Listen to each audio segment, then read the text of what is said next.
করলাম আপনাকে কষ্ট আমি দিব না, আপনার যদি কষ্ট হয় আমি বরদাস্ত করতে পারবো না, এই জন্য আমি আপনাকে জানাই না। আল্লাহর পয়গম্বরের সাহাবী হযরতে খলিফাতুল মুসলিমিন আমিরুল মুমিনিন আমার ডাক দিয়ে বলতেছেন, আজ আমাদের বাবা তোমার সন্তানদের তুমি কোথায় দাফন করেছো, আমাকে একটু তার কবর দেখাইয়া দাও না। এমনি যুবকের বাবা কবরটা দেখাইয়া দিল। ওই কবরের পারে দাঁড়াইয়া দাঁড়াইয়া আল্লাহর পয়গম্বরের সাহাবী খলিফাতুল মুসলিমিন আমিরুল মুমিনিন হযরত চকুর পানি পড়াইয়া আল্লাহর দরবারে দোয়া করে কাঁদলে। আল্লাহর কাছে বলে, ওই সন্তানটা বড় ভালো মানুষ ছিল, আল্লাহ ওই সন্তান আমার ছাড়ে না, আল্লাহ সন্তানটা বেপরদা চলে না, ওই যুবকটা তোমার হুকুম পালন করত। আল্লাহ জমিনের মধ্যে ওই যুবকটা বড় ভালো মানুষ ছিল। এইভাবে চোখের পানি বাড়াইয়া বাড়াইয়া খলিফাতুল মুসলিমিন আল্লাহর দরবারে কান্নাকাটি করে। ওই খলিফাতুল মুসলিমের জবান থেকে একটা আয়াত বাইর হয়ে গেল, ওয়ালিমাল খাফা মাকামা রাব্বিহি জান্নাতান। এই আওয়াজ, এই আয়াতটা যখন বাইর হয়ে গেছে, এমনিতে আল্লাহর কাছে বলতেছে, আল্লাহ গো ওই যুবকের জন্য তুমি কি করো, তার জন্য দুইটা জান্নাত রাখো, দুইটা জান্নাতের মালিক বানিয়ে দাও। এই কথাটা যখন খলিফাতুল মুসলিমিন হযরত ওমর ইবনে খাত্তাব রাদিয়াল্লাহু তাআলা বলছেন, এমনিতে কবর থেকে একটা বিকট একটা আওয়াজ আসলো। খলিফাতুল মুসলিমিনকে লক্ষ্য করে বলা হইতেছে, ও খলিফাতুল মুসলিমিন,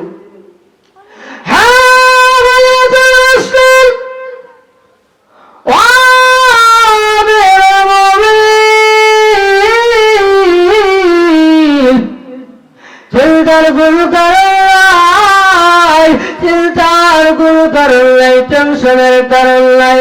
আল্লাহ পাক রব্বুল আলামিন ওই কোরআনের মধ্যে যে ওয়াদা করেছিলেন, আল্লাহর কোন বান্দা যদি ওই দুনিয়ায় যদি আল্লাহকে ভয় করিয়া গুনাহের কাছ থেকে বাঁচতে পারে, আল্লাহকে ভয় করিয়া যদি দুনিয়ার জগতে ইবাদত বন্দেগী করতে পারে, ও খলিফাতুল মুসলিমিন, ও আমিরুল মুমিনিন, আল্লাহর ওয়াদা সত্য হয়ে গেছে। আল্লাহ পাক রব্বুল আলামিন আমাকে দুইটা জান্নাতের মালিক। এই যে আপনারা ব্রাহ্মণবাড়িয়ার জমিন, এই যে সরাইল উপজেলার জমিন, এই যে ঝুন্ডা বাজারের জমিন, এই জমিনটা কোনো সাধারণ একটা জমিন নয়। এই জমিনের মধ্যে ফখরে বাংলার আল্লামা তাজুল ইসলাম রাহমাতুল্লাহি আলাইহি এই বাংলার জমিনে শহীদ হয়েছে, ঠিক না বেটি? অতএব এই জমিনটা হইল বরকতময় একটা জমিন। এই বাংলার জমিনটা কোন সাধারণ একটা জমিন নয়। এই বাংলার জমিনে শাহজালাল মুজাররদ ইয়ামানি রাহমাতুল্লাহি আলাইহি শহীদ হয়েছে। এই বাংলার জমিনে শাহফুরান রাহমাতুল্লাহি আলাইহি এই জমিনের মধ্যে শহীদ হয়েছে। এই জমিনের মধ্যে আমাদের আকাবির, আমাদের উত্তরসূরি, আমাদের মুরব্বি আল্লাহ মাশরুফ শহীদ হয়েছেন, ঠিক না বেটি? অতএব এই জমিন কোন সাধারণ জমিন নয়। এই জমিনের মধ্যে আপনি আমি যতক্ষণ পর্যন্ত থাকব, আল্লাহ যতক্ষণ পর্যন্ত আমাদেরকে রাখবেন, আমরা যদি মাথা নত করতে হয় তাহলে একমাত্র কার কাছে করব? আল্লাহর কাছে। আল্লাহ ছাড়া আর কোন পরাশক্তির কাছে আমরা মাথা নত করব না, ঠিক না বেটি? মুসলমান বলে গেলে চলবে না। আমাদের আকাবির, আমাদের মুরব্বিরা নির্যাতিত নিপীড়িত হয়েছেন, তারপরেও বাতিল গুণের মধ্যে, বাতিলদের মধ্যে আমাদের আকাবিররা, আমাদের মুরব্বিরা মাথা নত করেন না, ঠিক না বেটি? আমরা হলাম তাদের উত্তরসূরি। অতএব আমরা কোন পরাশক্তির কাছে, আল্লাহর শক্তি ছাড়া, আল্লাহ ছাড়া আর কোন পরাশক্তির কাছে আপনি মাথা নত করতে পারি না, ঠিক না বেটি? যাই হোক, আমার অত্যন্ত শ্রদ্ধাভাজন বড় ভাই, আপনাদের এলাকার কৃতি সন্তান, আমাদের সিলেটের অত্যন্ত জনপ্রিয় এক বক্তা, আপনাদের এলাকার কৃতি সন্তান। যেই জায়গার মধ্যে মাহফিল, সেই জায়গার মধ্যে নূরে আলম আশরাফ হিসেবে নাম দেখা যায়। এই বড় ভাইয়ের মহাব্বতে, এই দ্বীনের নিসবতে আপনাদের সামনে কিছু আলোচনা করার, আর আপনারও কিছু আলোচনা শোনার জন্য আল্লাহ পাক রব্বুল আলামিন আমাদের সবাইকে কবুল করেছেন। এই জন্য আপনারা খুশি না বেজার? আপনারা যদি খুশি হয়ে থাকেন তাহলে আমার আল্লাহকে হাত উঠে দেখান তো। আল্লাহ যেন আমাদের সবাইকে কবুল করে, সবাই বলে আমিন। মুসলমান ভাইয়েরা আমার, মুসলমান বাবারা, এই যে মজলিসটা, এই মজলিস কোন সাধারণ একটা মজলিস নয়। হুজুর আছেন, এই মজলিসের অনেক দাম। এই মজলিস হইল গুনাহ মাফের মজলিস। এই মজলিস হইল জান্নাতের একটা বাগানের মজলিস।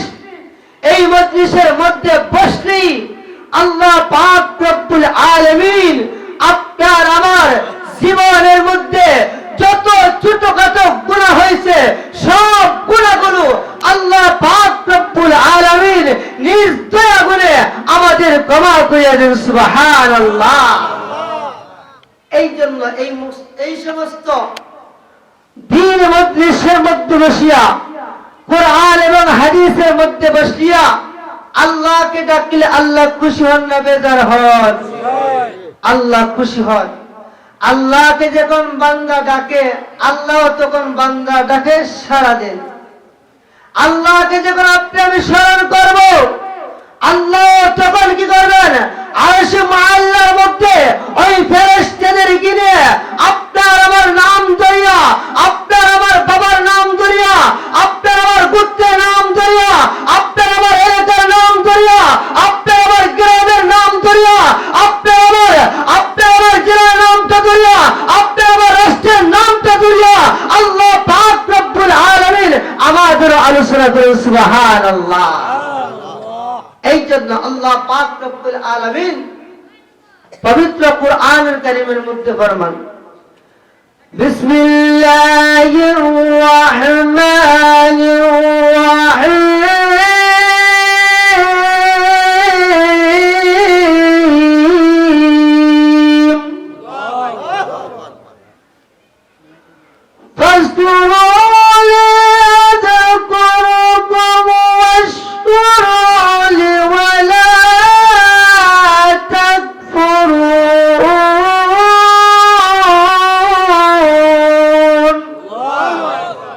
আল্লাহ বলেন ফাজকুরুনি আযকুরুকুম। আল্লাহ বলেন বান্দা তোমরা যখন আমাকে স্মরণ করো, আমি আল্লাহ তোমাদেরকে কি করি? স্মরণ করি, সুবহানাল্লাহ। আল্লাহকে স্মরণ করলে আল্লাহ আমাদেরকে স্মরণ করেন।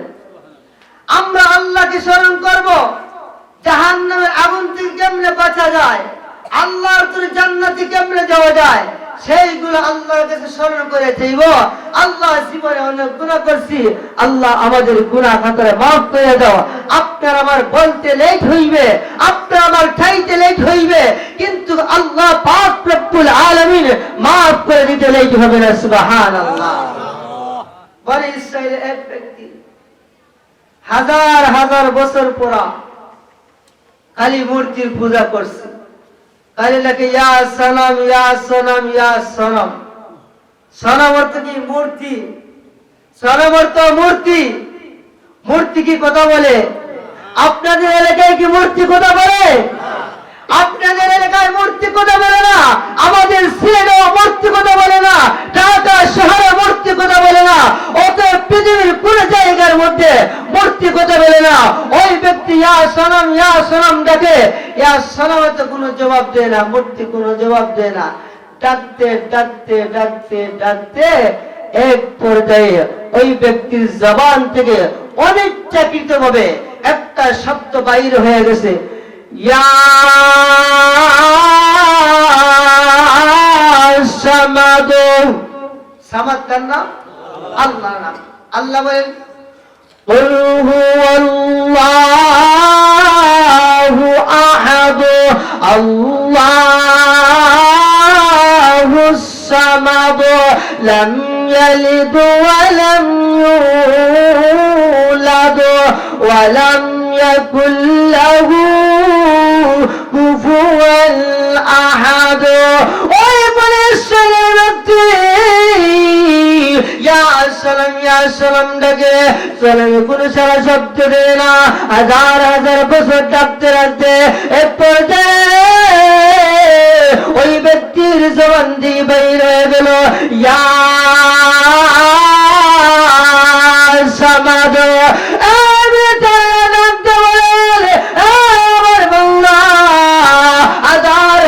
বছর পর্যন্ত তুমি সনমকে ডাকলায়, তুমি সনমের পূজা করলায়। ওরে আমার বান্দা, ওই সনমে তোমার কোনো সারা শব্দ দিল না, তোমার ডাকে কোনো সারা শব্দ দিল না। আমার বান্দা, আমি আল্লাহর জমিনে তুমি দাও, আমি আল্লাহর সঙ্গে নাফরমানি করলায়, হাজার হাজার বছর বড় নাফরমানি করলায়। আমি কুদরতি পায়ের মধ্যে তুমি সাজিদা দিলাই না। আমার বান্দারে, আমি আল্লাহকে তুমি কেন হঠাৎ করে ডাকলায়? এমনিতে আল্লাহ ওই ডাকের সারা শব্দটা দিয়েছে। আল্লাহর বাইরে ফেরেশতারা ডাক দিয়ে বলে ওই সনম বলে ডাকলো, সনমে কোনো সারা শব্দ দেয় না। আল্লাহ হাজার হাজার বছর বলা তোমার বিরোধিতা করলো, তোমার নাফরমানি করলো। আল্লাহ আজকে কেন আপনি ওই ব্যক্তিটাকে সারা দিয়ে দিলেন? আমার আল্লাহ ডাক দেয়া বলেন, আমার ফেরেশতা, আমি আল্লাহ যদি আমার বান্দার ডাকে সারা না দেয়, তাহলে আমার মধ্যে আর সনমের মধ্যে কোনো তফাৎ থাকবে না। সুবহানাল্লাহ। আমি আল্লাহ যদি আমার বান্দার ডাকে সাড়া না দেয়, তাহলে আমার মধ্যে আর সনমের মধ্যে কোনো তফাৎ থাকবে না। অতএব আমার বান্দার ডাকতে লেট, আমি আল্লাহ আমার বান্দার ডাকে সাড়া দিতে লেট করি না। সুবহানাল্লাহ। এই জন্য আল্লাহ পাক রব্বুল আলামিন বলেন, ফাজকুরুনি আযকুরকুম। আল্লাহ বলেন, দুনিয়ার মানুষরা তোমরা আমি আল্লাহকে স্মরণ করো, আমি আল্লাহ তোমাদের কথা স্মরণ করব। সুবহানাল্লাহ। অতএব যতক্ষণ পর্যন্ত মাহফিলে থাকবো, ততক্ষণ পর্যন্ত আল্লাহর জ্ঞান নিয়ে আল্লাহকে স্মরণ করা অবস্থায় এই মাহফিলের মধ্যে থাকবো। যতক্ষণ পর্যন্ত আলোচনা চলবে, অন্য কোনো ধ্যান নাই ভাই, অন্য কোনো ধ্যান নাই। এই আলোচনার দিকে আপনি একটু ধ্যান দিবেন, ইনশাআল্লাহ আপনাদের ইনশাআল্লাহ দুনিয়ার মধ্যে চলাফেরা করতে ইনশাআল্লাহ ফায়দা হবে, আশা করা যায়। বলা যায় না ভাই, যদি একটা কথার উপরে যদি আপনি আমল করতে পারেন, এই একটা কথাকে আল্লাহ জারিয়া বানাইয়া, আল্লাহ ওসিলা বানাইয়া আপনার আমাকে মাফ করিয়া আল্লাহর তরে জান্নাতের মেহমান বানিয়ে দিতে পারেন। সুবহানাল্লাহ। এইরকম হাজার হাজার লাখ লাখ দৃষ্টান্ত আছে। যাই হোক, আমি সেদিকে যাইতে চাই না, সংক্ষেপে আলোচনা চলবে। যেহেতু আমি আবার এই গাড়ি দিয়ে আবার আমার গন্তব্যস্থানের মধ্যে চলে যেতে হইবে। আর আপনাদের আজকের মাহফিলের যে প্রধান অতিথি, যে প্রধান আকর্ষণ খন্দকার আবুল কাসেম সাহেব, উনি অত্যন্ত গুরুত্বপূর্ণ বয়ান আপনাদেরকে শুনাইবেন, সুললিত কণ্ঠে আপনাদেরকে শুনাইবেন। তার ফাঁকা সময়টুকু নিয়ে আপনাদের খেদমতে কিছু আলোচনা করব। আমি আবার আপনাদের কাছে আমার আকুল আবেদন, যতক্ষণ আলোচনা হয় আপনারা ইনশাআল্লাহ থাকবেন তো ইনশাআল্লাহ। আল্লাহ যেন আমাদের সবাইকে কবুল করে, সবাই বলে আমিন। সম্মানিত হাজিরান মজলিস, আমি আপনাদের সামনে পবিত্র কুরআনুল কারীমের 2 খান আয়াতে কারিমা তিলাওয়াত করেছি। নবীজির অসংখ্য গণিত হাদিসের ভান্ডার থেকে একখানা হাদিসের টুকরা পাঠ করেছি। আসুন সর্বপ্রথম যে আয়াতে কারিমা তিলাওয়াত করেছি সেই আয়াতে কারিমার দিকে আপনাদেরকে আমি নিয়ে যেতে চাই। এই আয়াতে কারিমার মধ্যে মহান রব্বুল আলামিন দুনিয়ার ঈমানদারকে ডাকতেছেন। কাকে ডাকতেছেন? দুনিয়ার ঈমানদার। আমরা কি ঈমানদার না? আমরা হইলাম ঈমানদার। গুনাহ করে তারপরেও আল্লাহ আমাদেরকে ঈমানদার বলে ডাকতেছেন। আল্লাহ পাক রব্বুল আলামিন দুনিয়ার ঈমানদারদেরকে 2টা জিনিসের নির্দেশ দিয়ে, কয়টা জিনিসের কথা বলেন? কয়টা জিনিসের? 2টা জিনিসের। এর মধ্যে দিয়ে প্রথম নির্দেশ আল্লাহ বলেন, ইয়া আইয়ুহাল্লাযীনা আমানুত্তাকুল্লাহা হাক্কা তুকাতিহি। আল্লাহ বলেন, হে ঈমানদারগণ, হে বিশ্বাসীগণ, ইয়া আইয়ুহাল্লাযীনা আমানুত্তাকুল্লাহ, হে ঈমানদারগণ, আমি আল্লাহকে ভয় করো। শুধু ভয় করে চলবে না, ভয় করার মতো তোমরা করো। হাক্কা তুকাতিহি, ভয় করার মতো তোমরা করো। যেইভাবে ভয় করা উচিত তোমরা সেইভাবে আমি আল্লাহকে ভয় করো। সুবহানাল্লাহ। প্রথম বলতেছে আল্লাহকে ভয় করার জন্য, তারপরে বলতেছে হাক্কা তুকাতিহি, ভয় করার মতো তোমরা করো।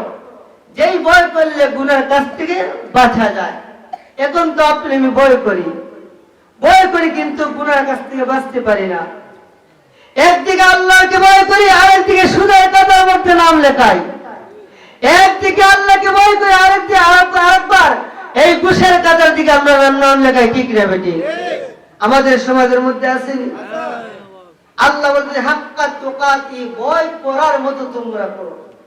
ভয় যদি দুনিয়ার মানুষ করতে পারে, আল্লাহ বলেন যে আমি আল্লাহ ওয়াদা দিলাম, আমি আল্লাহ ঘোষণা দিলাম, আমি আমার বান্দার জন্য 2টা জান্নাতের মালিক বানাই দেব। সুবহানাল্লাহ।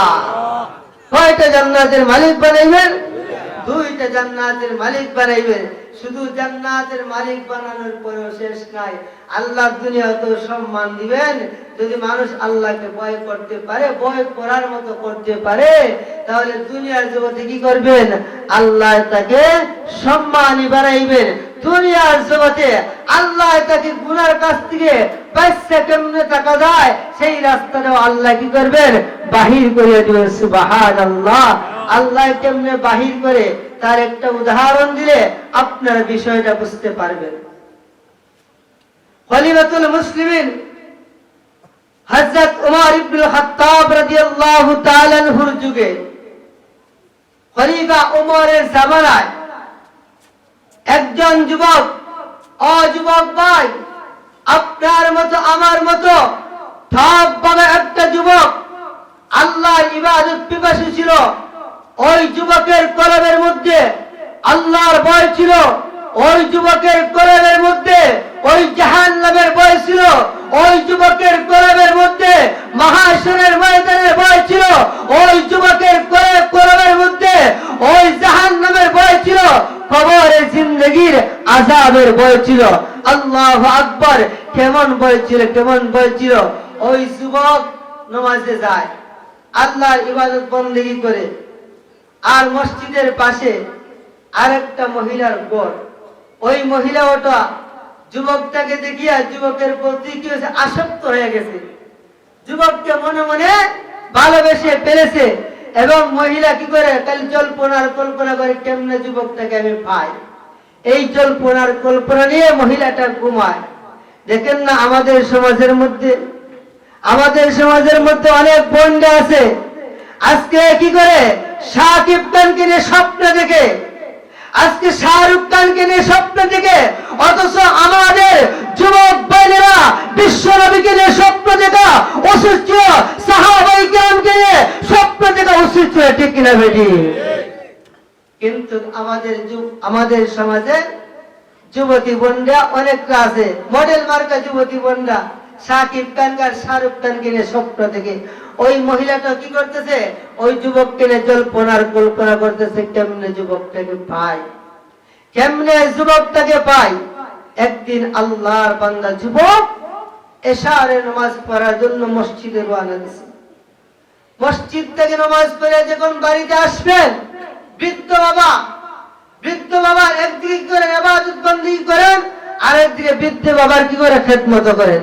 আমার আগের বক্তা নূরে আলম আসলামী ভাই উনি কি করছে, মা বাবার খেদমত সম্পর্কে, মা বাবার খেদমত না করলে কি পরিণত হবে দুনিয়ার মধ্যে, উনি আলকামার ঘটনা বলে আপনাদেরকে উনি বুঝিয়ে গিয়েছেন। এইদিকে সেদিকে আমি যেতে চাই না। এই যুবকটা বাবার খেদমত করে পাশাপাশি কি করে আল্লাহর ইবাদত বন্দেগীও করে। এবার যুবকটা এশারের নামাজ পড়ে বাড়ির দিকে রওনা দিয়েছে। এমনিতে মহিলাটা যুবককে একটা শয়তানি জালের মধ্যে ফেলিয়া যুবককে জোরপূর্বক ভাবে যুবকটাকে দরিয়া ঘরের মধ্যে নিছে। যেমনিতে যুবকটাকে ঘরের মধ্যে নিছে, এমনিতে যুবকের শরীরের মধ্যে থর থর করে কাঁপা শুরু হয়ে গেছে। সুবহানাল্লাহ। এমনিতে যুবকটা মহিলাকে ডাক দিয়া বলে, আমার জাহান্নামের ভয় হয়। এই কথা বলিয়া যুবকটা কি জমিনের মধ্যে বেহুশ হয়ে পড়ে গেছে। এবার মহিলা দেখলো যুবকটা জমিনের মধ্যে বেহুশ হয়ে পড়ে গেছে। মহিলা মনে মনে ভাবছিল, মনে হয় যুবকটা দুনিয়ায় যে বিদায় হয়ে গেছে, এখন যদি এই যুবকটাকে আমি এই জায়গার মধ্যে রাখি তাহলে তো আমি মামলার আসামি হয়ে যাইব। তাহলে কি হয়ে যাইব, আমি মামলার আসামি হয়ে যাইব। মহিলাটা চালাকি করিয়া এই যুবকটাকে গেছে এক জমিনের মধ্যে রাখছে, রাখার পরে ওই জমিনের মধ্যে যুবকটা বেহুশ অবস্থায় জমিনের মধ্যে পড়ে আছে।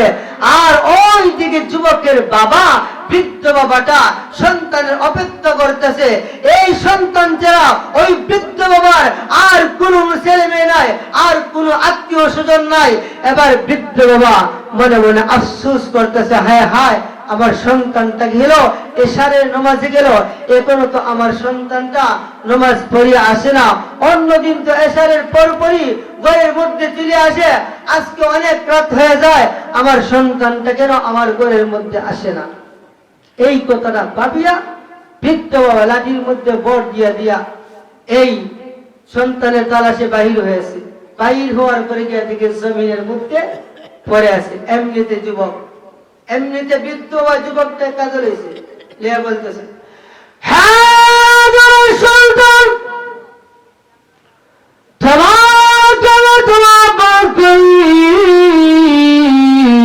আমি তোমাকে কোনদিন জমিনের মধ্যে রাখি না, ওই জমিনের ধুলাবালা আমি রাখতে তোমার শরীরে দেই না। তোমার শরীরে যখন ধুলাবালা লাগছে আমি এমনিতে তোমাকে পরিষ্কার করে দিয়েছি।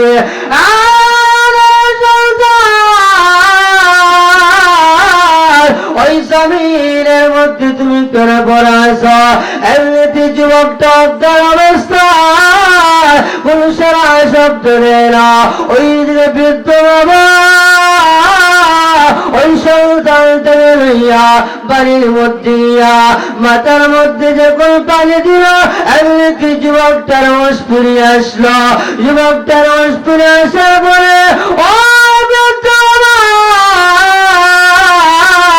ওই যুবকটা ডাক দেওয়া বলতেছে, ওরে আমার কলিজার টুকরা, ও আমার রেলের মলি, আমি তোমাকে কোনোদিন কষ্ট দিই না, আমি তোমার শরীরের মধ্যে কোনো আঘাত করি না। আজকে যেন জমিনের মধ্যে পড়ে আসো। এমনিতে যুবক কোনো সারা শব্দ দেয় না। এমনিতে যুবকের ওই মহিলার কথা স্মরণ হয়ে গেল। ওই দুষ্ট মহিলার কথা যখন আবার যুবকের স্মরণ হয়ে গেল, ওই জমিনের মধ্যে বেহুশ হয়ে গেছে।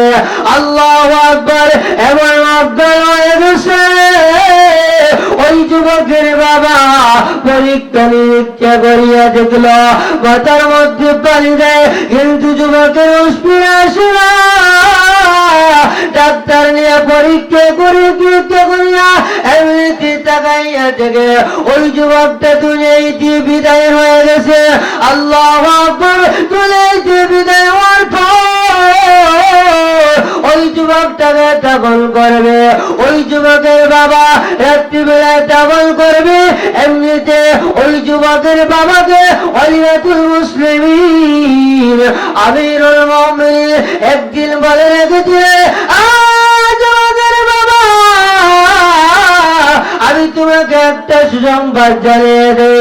আবার একটা কথা হলো, তোমার সন্তানটা বড় ভালো মানুষ, আল্লাহর ইবাদত বন্দেগী করে আমি খলিফাতুল মুসলিমিন আমিরুল মুমিনিন তার প্রশংসা করতেছি। ওই যুবকটা যদি কোন ক্রমে মারা যায় তাহলে আমাকে না জানাইয়া তুমি তাকে দাফন করবে না। এমনিতে যুবকের বাবা খলিফাতুল মুসলিমিন আমিরুল মুমিনিনকে রাত্রিবেলা ওই ঘটনার কথা বলল না। এর কারণ হইল ওই যুবকের বাবা মনে মনে ভাবতে লাগলো, খলিফাতুল মুসলিমিন আমিরুল মুমিনিন 24 ঘন্টার মধ্যে 23 ঘন্টা কি করেছে জনগণের সেবায় নিয়োজিত ছিলেন, 1 ঘন্টা মাত্র আরাম করবে।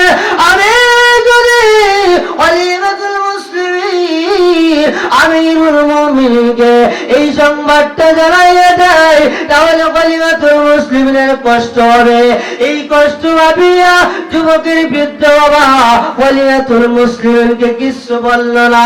এমনিতে যুবকটাকে দাফন করিয়াছে কোন দিন, এমনিতে যখন খলিফাতুল মুসলিমিন আমিরুল মুমিনিনের কানের মধ্যে আওয়াজটা দিল, ওই যুবকটা দুনিয়াতে বিদায় হয়ে গেছে। এমনিতে খলিফাতুল মুসলিমিন আমিরুল মুমিনিন ওই যুবকের বাড়ির মধ্যে আসিয়া যুবকের বৃদ্ধ বাবাকে ডাক দেয়া বলতেছে, যুবকের বৃদ্ধ আমাকে কেন তুমি সংবাদ দিলে না? তোমার সন্তানটা দুনিয়াতে বিদায় হয়ে গেল, আমাকে কেন তুমি সংবাদ জানাইলে না? আমাকে তো কেন তুমি খবর দিলে না? এমনিতে যুবকের বাবা খলিফাতুল মুসলিমিনকে ডাক দেয়া বলে, ও খলিফাতুল মুসলিমিন আমিরুল মুমিনিন, আমি তো আপনাকে জানাইলাম না। আমি মনে করলাম আপনাকে কষ্ট আমি দিব না, আপনার যদি কষ্ট হয় আমি বরদাস্ত করতে পারবো না, এই জন্য আমি আপনাকে জানাই না। আল্লাহর পয়গম্বরের সাহাবী হযরত খলিফাতুল মুসলিমিন আমিরুল মুমিনিন আমার ডাক দেয়া বলতেছেন, তোমার সন্তানদের তুমি কোথায় দাফন করেছ? আমাকে একটু তার কবর দেখাইয়া দাও না। এমনিতে যুবকের বাবা কবরটা দেখাইয়া দিল। ওই কবরের পরে দাঁড়াইয়া আল্লাহর পয়গম্বরের সাহাবী খলিফাতুল মুসলিমিন আমিরুল মুমিনিন হযরত চকুর পানি পড়াইয়া আল্লাহর দরবারে দোয়া করে কাঁদলো। আল্লাহর কাছে বলে, ওই সন্তানটা বড় ভালো মানুষ ছিল, আল্লাহ ওই সন্তান আমার ছাড়ে না, আল্লাহ সন্তানটা বেপরদায় চলে না। ওই যুবকটা তোমার হুকুম পালন করত, আল্লাহ জমিনের মধ্যে ওই যুবকটা বড় ভালো মানুষ ছিল। এইভাবে চকুর পানি বাড়াইয়া খলিফাতুল মুসলিমিন আল্লাহর দরবারে কান্নাকাটি করে ওই খলিফাতুল মুসলিমের জবান থেকে একটা বাইর হয়ে গেল, ওয়ালিমাল খাফা মাকামা রাব্বিহি জান্নাতান। এই আওয়াজ এই আয়াতটা যখন বাইর হয়ে গেছে এমনিতে আল্লাহর কাছে বলতেছে আল্লাহ গো ওই যুবকের জন্য তুমি কি করো তার জন্য দুইটা জান্নাতের মালিক বানিয়ে দাও। এই কথাটা যখন খলিফাতুল মুসলিমিন হযরত ওমর ইবনে খাত্তাব রাদিয়াল্লাহু তাআলা বলছেন এমনিতে কবর থেকে একটা বিকট একটা আওয়াজ আসলো। খলিফাতুল মুসলিমিনকে লক্ষ্য করে বলা হইতেছে ও খলিফাতুল মুসলিমিন,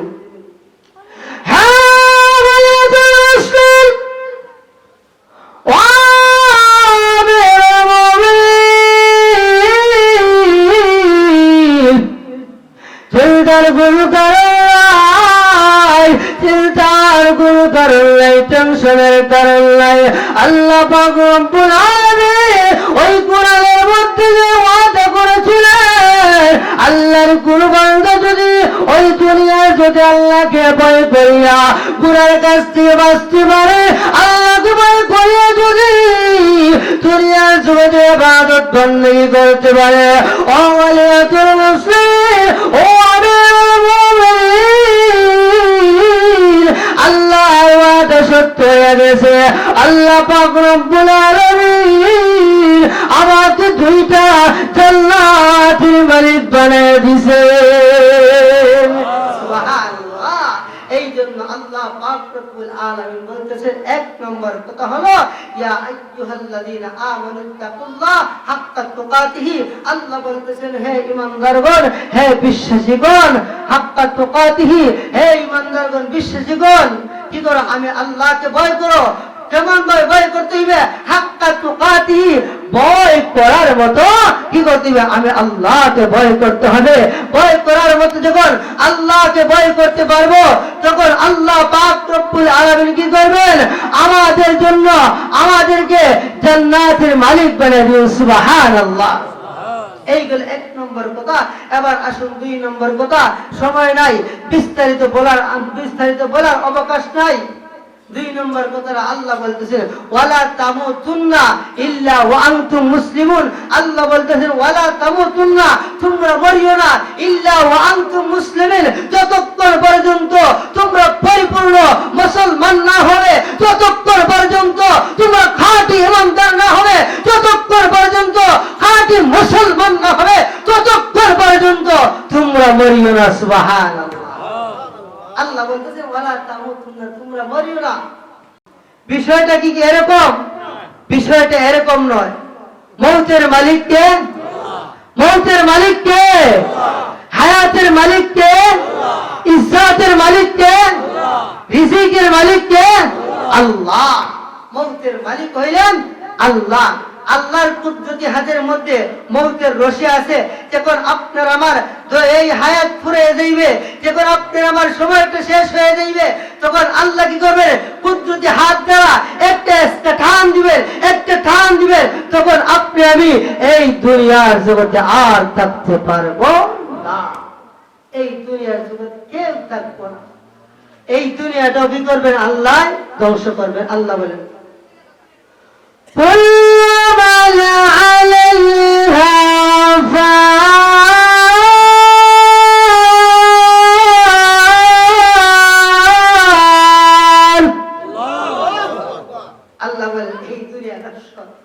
এই দুনিয়া একদিন ধ্বংস হয়ে যাবে। একমাত্র কে বাকি থাকবেন? আল্লাহ বাকি থাকবেন। আজরাইল বলেন, জিবরাইল বলেন, মিকাইল বলেন, ইসরাফিল বলেন, আরশ বহনকারী ফেরেশতা পর্যন্ত একদিন কি হয়ে যাইবে? ধ্বংস হয়ে যাইবে। যে আজরাইল আপনি আমার জানটা কবজ করেন, যেই আজরাইল মালাকুল মউত আজরাইল নবী আলাইহিস সালাতু ওয়াস সালামের জানটা কবজ করেছেন, সেই আজরাইল কি করবে? একদিন এই দুনিয়াতে আজরাইল এই দুনিয়াতে থাকতে পারবে না। আজরাইল একদিন মরণ লাগবে। আজরাইলকে একদিন মৃত্যুর স্বাদ বহন করতে দিবে। প্রত্যেকটা জিনিসকে একদিন না একদিন মরণের স্বাদটা গ্রহণ করতে হবে। ইচ্ছায় হোক পাই, অনিচ্ছায় হোক, প্রত্যেকে একদিন মরা লাগবে। আল্লাহ বলেন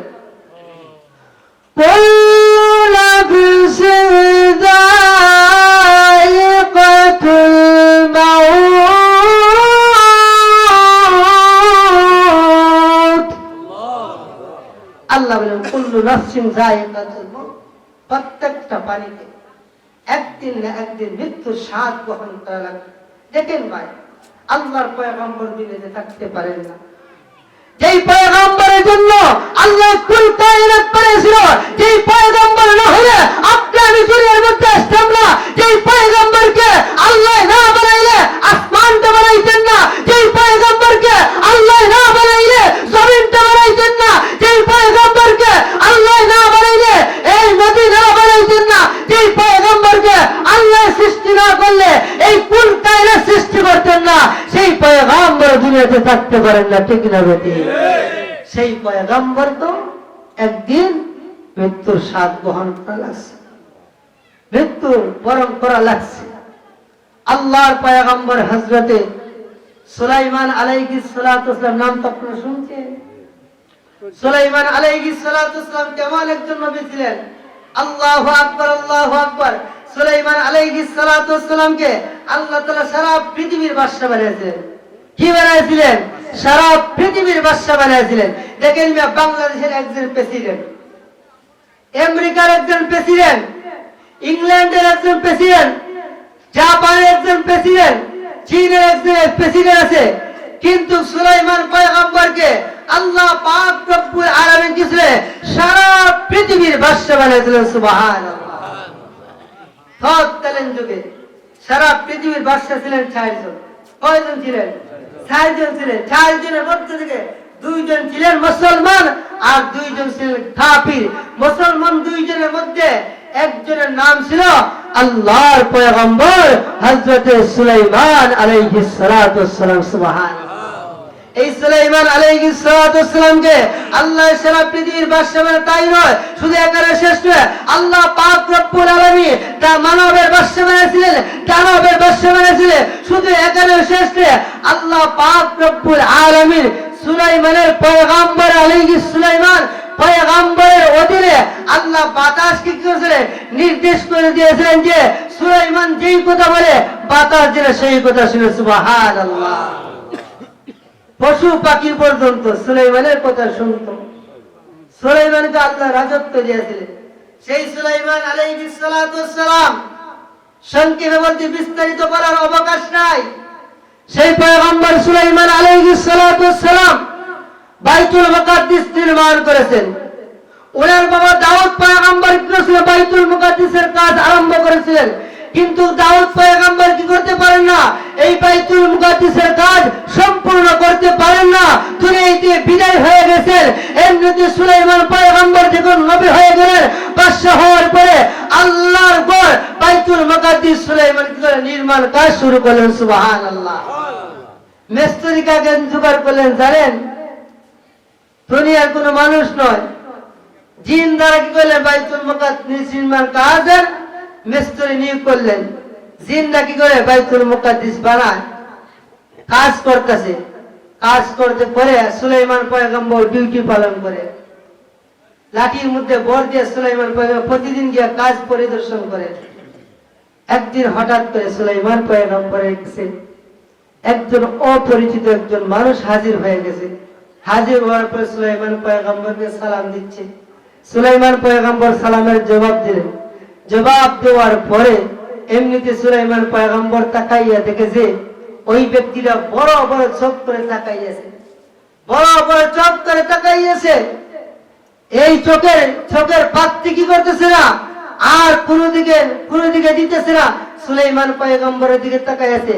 এবার সুলাইমান পয়গম্বর ওই অপরিচিত ব্যক্তি ডাক দিয়ে বলতেছেন, হ্যাঁ মুসলমান,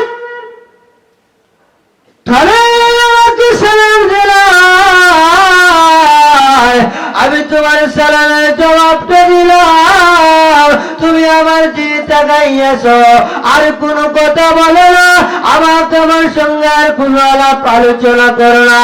আমি বিষয়টা বুঝতে পারলাম না, তোমার পরিচয় আমার কাছে দাও না। এমনিতে মারাকুল মাতা ওই সুলাইমান পয়গম্বরকে ডাক দেওয়া বলে, ও পয়গম্বর সুলাইমান, আপনি কি আমাকে চিনেন না? সুলাইমান পয়গম্বর ডাক দেওয়া বলে, না না না, আমি তোমাকে চিনি না, আমি তোমাকে কেমনে চিনবো? আমার গ্রামের মধ্যে, আমার এলাকার মধ্যে আমি তোমাকে তো কোনোদিন দেখি না, আমি তোমাকে কেমনে চিনবো? এমনিতে সুলাইমান পয়গম্বর ডাকতে আমারে, তোমার বাড়ি কই, তোমার বর্গ, তোমার ঘরটা কই, তোমার নামটা কি? এমনিতে আসছে ডাকতে আমারে, ও পয়গম্বর সুলাইমান, আমার বাড়ি দুনিয়ার জগতে না, আমার বাড়ি জমিনের মধ্যে না, আমার বাড়ি দুই আকাশের মধ্যে।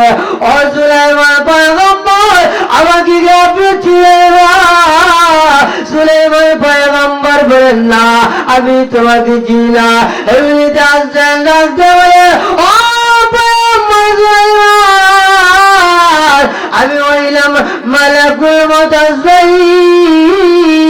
এই আজরাইলের কথা যখন সুলাইমান শুনলেন, আল্লাহু আকবার, সুলাইমানের অন্তরের মধ্যে ভয় ঢুকে গেছে। এ মুসলমানের বাংলার, এ প্রাণের যুবক ভাই, ও মুরব্বী বাবা, সুলাইমান পয়গম্বরের অন্তরের মধ্যে মৃত্যুর ভয় নাই। মৃত্যুকে সত্যিকার অর্থে মুমিন যারা হবে, সত্যিকার অর্থে ইমানদার যারা হবে, ওরা মৃত্যুকে ভয় করে না। সুলাইমান পয়গম্বরের টেনশন আরম্ভ হয়ে গেল, আমি যদি দুনিয়াতে বিদায় হয়ে যায়, আমি যদি দুনিয়াতে দুনিয়াতে চলে যায়, বাইতুল মাকাদ্দিসের কাছ থেকে ঘুরাইবে, এই বইটা সুলাইমান পয়গম্বরের। এমনিতে আজরাইলকে ডাকতে হবে, জবাব দাও না আজরাইল, আমি পয়গম্বরের কাছে কেন আসলে? এমনিতে আজরাইল ডাকতে হবে, ও পয়গম্বর সুলাইমান, আপনার কাছে আমি কেন আসছি? দুনিয়ার মধ্যে যখন আমি আজরাইল রাজা বাদশার ঘরে চলে যায়, রাজা বাদশাকে আশীর্বাদ দেওয়ার জন্য যাই না, আমি প্রধানমন্ত্রীর ঘরে যাব, আমি রাষ্ট্রপতির ঘরে যাব, আমি মেম্বারের ঘরে যাব, আমি চেয়ারম্যানের ঘরে যাব, আমি এমপির ঘরে যাব, আমি মিনিস্টারের ঘরে যাব, আমি মুফতির ঘরে যাব, আমি মুহাদ্দিসের ঘরে যাব, আমি আলিমের ঘরে যাব, আমি জালিমের ঘরে যাব, আমি কাফির মুশরিকদের ঘরে যাব। আমি তার বাড়ি আশীর্বাদ দেওয়ার জন্য যাই না, আমি তার বাড়িতে দাওয়াত দেওয়ার জন্য যাই না।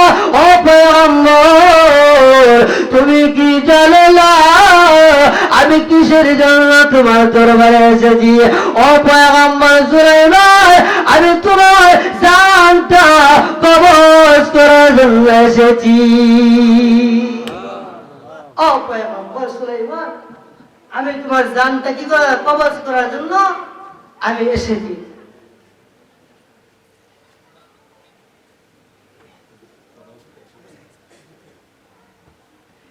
একটু জিকির করি, লা ইলাহা ইল্লাল্লাহ, লা ইলাহা ইল্লাল্লাহ, লা ইলাহা ইল্লাল্লাহ, লা ইলাহা ইল্লাল্লাহু, লা ইলাহা ইল্লাল্লাহু মুহাম্মাদুর রাসূলুল্লাহ।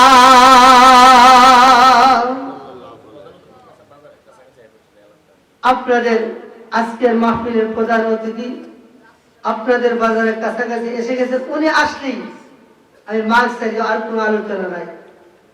উনি আসার আগে আমি যে পয়গম্বর সুলাইমান আলাইহিস সালামের কাহিনী, মৃত্যুর কাহিনী বলতেছিলাম, সেটা অতি সংক্ষেপে আমি শেষ করি, আমার আলোচনা শেষ করবো।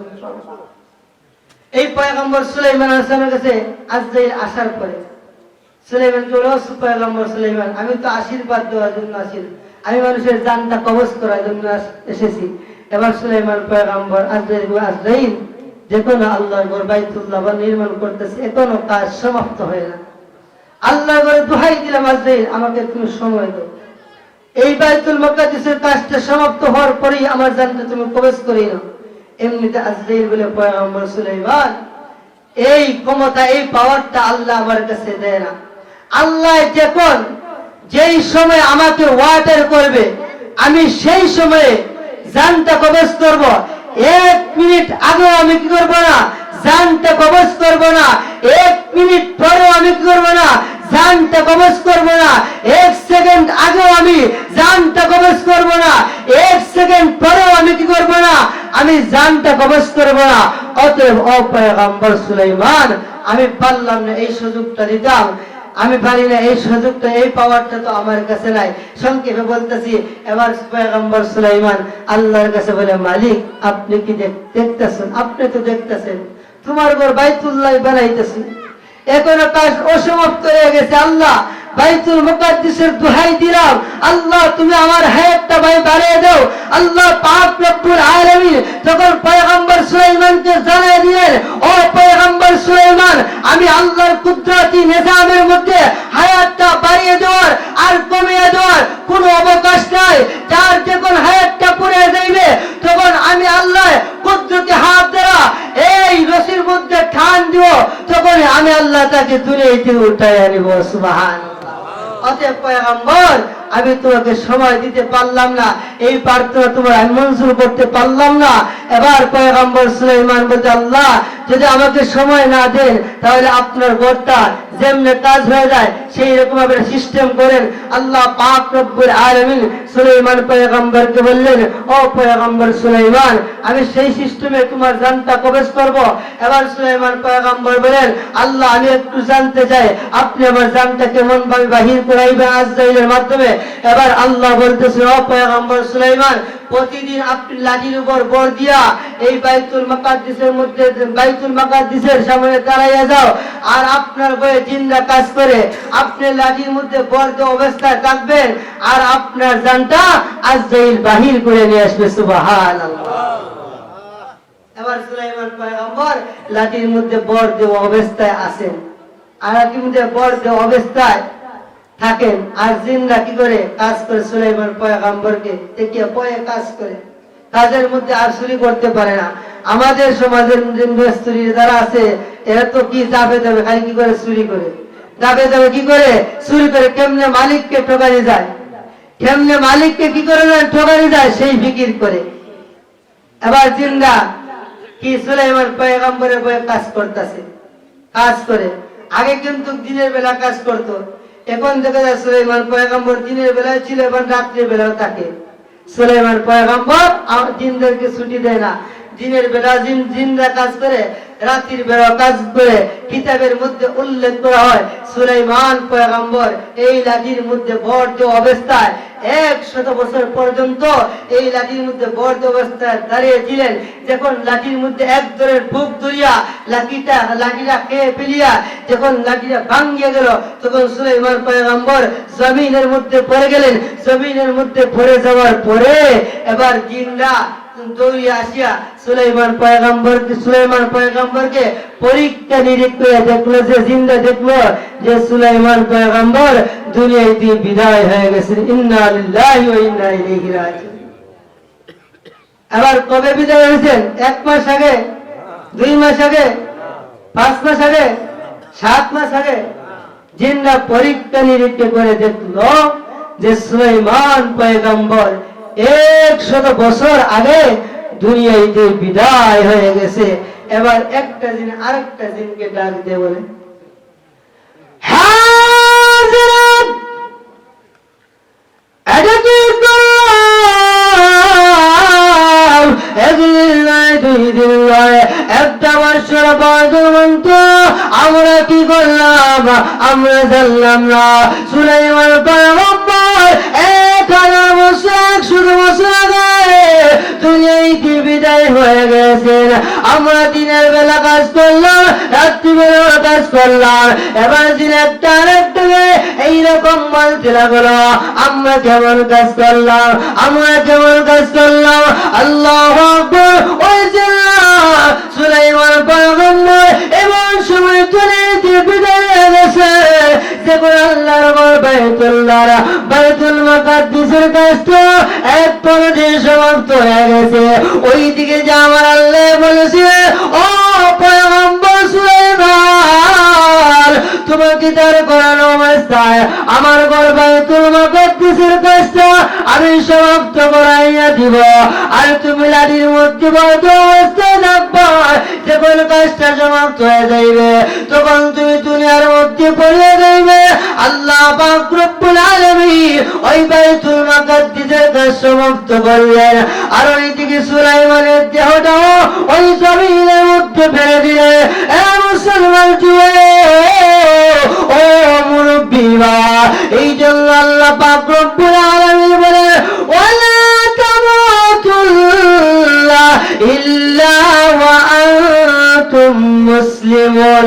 আল্লাহ বলেন দুনিয়ার মানুষেরা, এ দুনিয়ার ইমানদার, ও দুনিয়ার মুমিন না মহিলা, তোমরা কি করো? ওয়ালা তামুতুল্লা, মুসলমান না হয়ে মরিও না, ইল্লা ওয়া আনতুম মুসলিমুন, ওয়ালা তামুতুল্লা, তোমরা মরিও না, ইল্লা ওয়া আনতুম মুসলিমুন, পরিপূর্ণ মুসলমান না হয়ে মরিও না। এখন প্রশ্ন জাগতে পারে, আমি কেমনে পরিপূর্ণ মুসলমান হব? আমি কেমনে সত্যিকার অর্থে মুসলমান হব?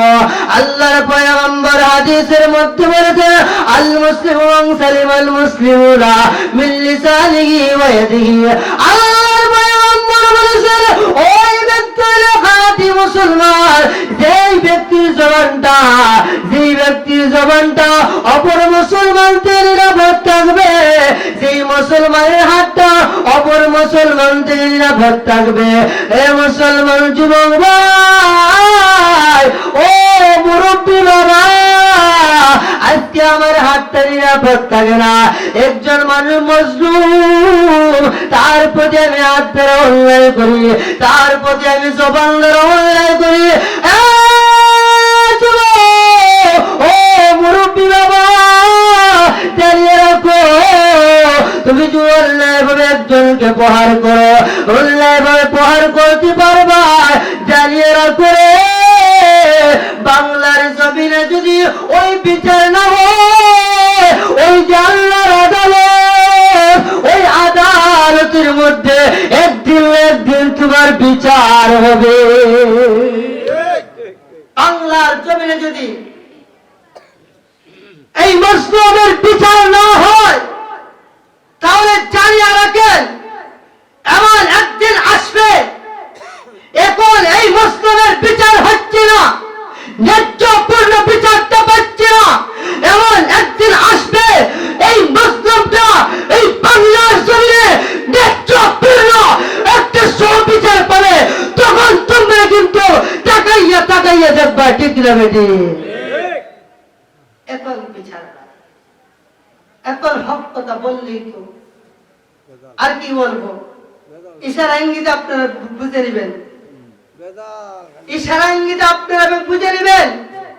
হক কথা বললি আল্লাহু আকবার, হক কথা বললি বন্দুকের গুলি আরম্ভ হয়ে যায়, হক কথা বললি লাঠির বাড়ি আরম্ভ হয়ে যায়।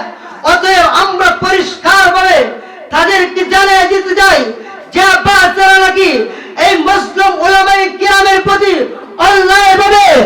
অন্যায়ভাবে শ্রম নির্যাতন করতেছে। অতএব তোমরা স্মরণ রাখিও, এই বাংলার জমিনে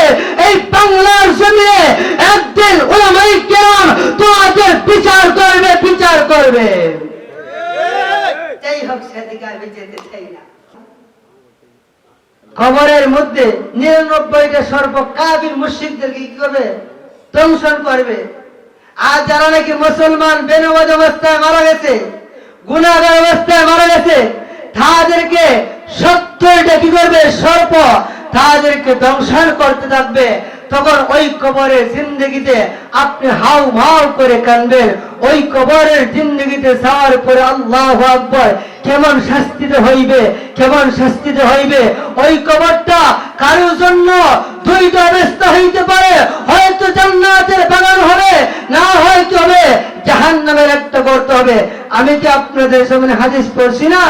আল কবর রাউযাতুম মিন রিয়াসিল জান্নাহ আও হুফরাতুম মিন হুফারিন নার। আল্লাহর হাবিব বলতেছেন, একজন মানুষের জন্য কবরটা হয়তো জান্নাতের একটা বাগান হবে, না হয় জাহান্নামের একটা গর্ত হবে। অতএব আপনি চিন্তা চিন্তা করেন, আপনার কবরটা জান্নাতের বাগান হবে না জাহান্নামের বাগান হবে। তখন যদি আপনি কবরের মধ্যে গিয়ে, ও কবর, আমাকে তুমি মাফ করো, আমার কোটি কোটি টাকা আছে ইসলামী ব্যাংকের মধ্যে, এই জনতা ব্যাংকের মধ্যে আমার কোটি কোটি টাকা আছে, এই টাকাগুলো আমার নিয়ে নাও, আর আমাকে তুমি কি করো, কবরের আযাব থেকে একটু রেহাই দাও। কবর কি আপনাকে মাফ করে দিবে? কবর কি আপনাকে চিনবে? আর আমি তো কোটায় আর মজর, আমি তো কোটায় আর মজর। যেই কবরের মধ্যে যাওয়ার পরে রাহমাতুল লিল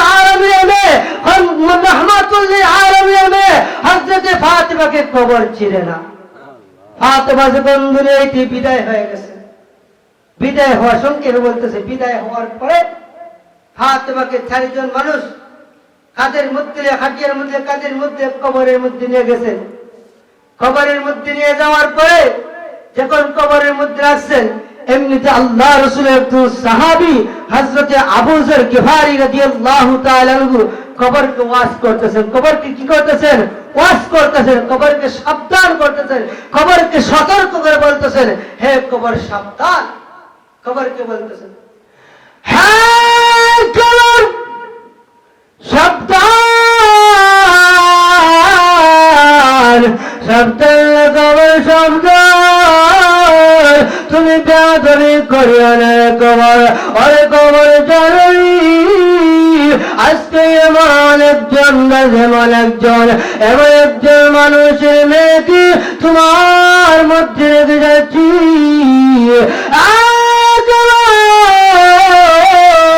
যে মানুষটাকে আল্লাহ না বানাইলে, আল্লাহ কুল কায়নাত বানাইতো না, যে মানুষটাকে আল্লাহ না বানাইলে, ওরে কবর তুই কবরের মাটিকে আল্লাহ বানাইতো না। সাবধান, কবর বেয়াদবি করিস না। এমনিতে কবর কোনো জবাব দেয় না। আবু যরকে বাড়ি ডাক দেয়া বলতেছে, সাবধান কবর সাবধান, বেয়াদবি করিস না কবর। এমন একজন মেয়েকে রেখে যাচ্ছি রে কবর, যে মেয়ে সম্বন্ধে আল্লাহর পয়গম্বর হাদিসের মধ্যে বলেছেন, ও ফাতিমা তু সাইয়্যিদাতুন নিসাইল জান্নাহ। ওরে কবর, যে মহিলা সম্বন্ধে আল্লাহর হাবিব বলে গেছেন, ওই মহিলাটা জান্নাতি রমণীদের সরদারনি হবে। সাবধান, ওই মেয়ের সঙ্গে বেয়াদবি করিস না। এমনিতে কবর কোনো জবাব নাই, জবাব নাই। আবু যরকে বাড়ি ওই কবরকে ডাক দেয়, কবর, এমন তুই যুবকের মাকে রেখে যাচ্ছি, যেই যুবক সম্পর্কে আল্লাহর পয়গম্বর হাদিসের মধ্যে বলেছেন, আল হাসান ওয়াল হুসাইন সাইয়্যিদা শাবাবিল জান্নাহ। যেই যুবকগুলো জান্নাতি যুবকদের সরদার হবে, ওই যুবকের মাকে তোমার মধ্যে রেখে যাচ্ছি। সাবধানে কবরে বেয়াদবি করিস না। এমনিতে কবর কোনো সারা শব্দ দেয় না। হযরত আবু যরকে বাড়ি ওই কবরকে ডাক দেয়া বলে, আজকে এমন একজন মহিলাকে রেখে যাচ্ছে, যেই মহিলাটা হলো হযরত আলীর স্ত্রী রে কবর। যে আলী সম্বন্ধে আল্লাহর হাবিব বলেছেন, আমার আলী হলো জান্নাতি। যে আলীর মাধ্যমে আল্লাহ ওই খায়বারের যুদ্ধের মধ্যে আল্লাহ বিজয়ী দান করেছেন। ওরে কবর জানসি, যে আলী কি আল্লাহ এমন শক্তি পাওয়া দিয়েছিলেন, আল্লাহু আকবার। যে আলী হইলেন শারে খুদা হযরত আলী রাদিয়াল্লাহু তাআলা আনহু। ওই আলীর বিবিকে রেখে যাচ্ছে। এমনিতে কবর কোনো সারা শব্দ দেয় না। এমনিতে কবর আল্লাহর কাছে ডাক দেওয়া বলে, আবু যরকে বাড়ি আমাকে প্রশ্ন করেছে, আল্লাহ আমাকে সতর্ক করেছে, আল্লাহ প্রশ্নের জবাব উত্তরটা আমি কেমনে দিব? আল্লাহ আমার জবান খুলিয়ে দাও। এমনিতে আবু যরকে বাড়ি জবাব দেওয়ার জন্য আল্লাহ কবরের জবানটা খুলে দিছে। এমনিতে কবর ডাকতে বলে, আবু যর, আমি রাহমাতুল্লিল আলামিনকে চিনি না, আমি ফাতেমাকে চিনি না, আমি হাসান হুসাইনের বাকে চিনি না, আমি আলী বিবিকে চিনি না, আমি ওই ব্যক্তিকে চিনি যে ব্যক্তি আমার মধ্যে ঈমান এবং আমল নিয়ে আসতে পারবে, যে ব্যক্তি আমার মধ্যে তাকওয়া বলে আসতে পারবে, যে ব্যক্তি পরহেজগারে আসতে পারবে, ওই ব্যক্তির সঙ্গে আমি তোমার ভালো ব্যবহার করব। সুবহানাল্লাহ। আলহামদুলিল্লাহ, আজকের মাহফিলে প্রধান অতিথি আপনাদের সামনে উপস্থিত হয়ে গেছেন আমার অত্যন্ত